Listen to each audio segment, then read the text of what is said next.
Alors, il y a la compétence, mais il y a aussi quand même, je dirais, l'ancrage dans le pays, la connaissance du tissu social. Est-ce que vous avez l'impression que les élites d'aujourd'hui sont plus coupées, les élites politiques sont plus coupées de ce pays qu'elles ne l'étaient à l'époque de la Troisième République ou de la Quatrième Alors, République? c'est toujours très compliqué à dire parce que en réalité, et ça c'est l'historien qui parle, quand vous regardez ce qui se disait déjà à l'époque des parlementaires, ils se disaient à peu près les mêmes choses Hum, qu'aujourd'hui, c'est-à-dire ils nous comprennent pas, ils nous regardent pas, ils sont totalement coupés de nos préoccupations, voilà.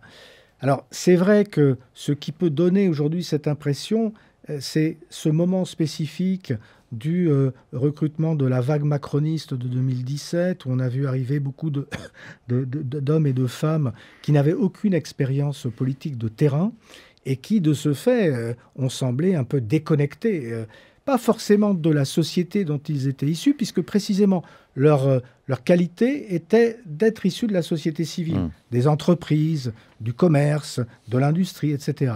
Mais on leur a reproché, et à raison, et on continue à reprocher à la classe politique d'aujourd'hui ne pas avoir au fond suffisamment, de ne pas sentir suffisamment ce que les citoyens peuvent ressentir justement, ce que les citoyens veulent, quelles sont les thématiques qui sont importantes aux yeux des citoyens. Évidemment parce que, je le répète, il y a quand même malgré tout une sorte de moule technocratique Hum. qui déforme ceux qui dirigent.